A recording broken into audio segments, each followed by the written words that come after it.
प्रकृति के शिक्षकों से सीखे जीने की कला। जिस तरह हमारे शिक्षक हमें जीवन का पाठ पढ़ाते हैं, उसी तरह पशु पक्षी भी अपनी आदतों और स्वभाव से हमें बहुत कुछ सिखाते हैं। आइए हम प्रकृति के इन शिक्षकों से सीखे जीने की कला। मकड़ी बार बार जाला टूटने पर भी निरंतर प्रयास करती रहती है। असफलता के बाद भी हार ना मानो का संदेश मकड़ी हमें देती है। इसीलिए जब तक सफलता ना मिले, डटे रहे, निरंतर प्रयास करते रहे। चींटी। धैर्य, परिश्रम और टीम वर्क की सीख हमें चींटियों से मिलती है। चींटी छोटी होते हुए भी कभी हार नहीं मानती है। निरंतर प्रयास करने से सफलता अवश्य मिलती है। यह सीख हमें चींटी से लेनी चाहिए।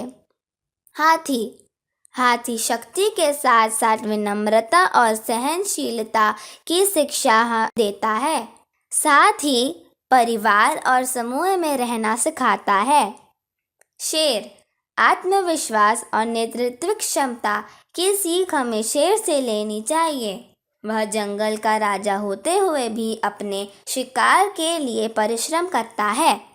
गाय करुणा, दया और सेवा भाव की शिक्षा देती है। बिना किसी स्वार्थ के दूध देकर एक गाय दूसरों का पोषण करती है।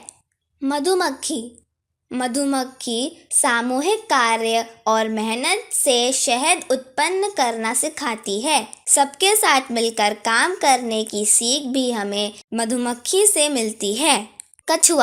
कछुआ धैर्य और लंबी उम्र का प्रतीक है। कहा जाता है कि कछुए की उम्र 100 साल से भी अधिक होती है। कछुआ हमें धीरे धीरे चलकर भी लक्ष्य तक पहुंचना सिखाता है। तोता। अनुकरण और सीखने की कला तोता हमें अच्छे से बताता है। तोता जो रोज सुनता है, कुछ समय बाद वह उसकी नकल कर सकता है। जल्दी सीखने और दोहराने की क्षमता का विकास हमें तोते से सीखना चाहिए।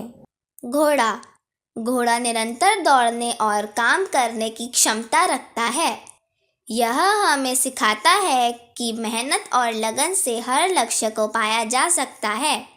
साथ ही घोड़ा अपने मालिक के प्रति बहुत वफादार होता है। यह हमें रिश्तों और जिम्मेदारियों में विश्वास बनाए रखने के लिए शिक्षा भी देता है। धन्यवाद।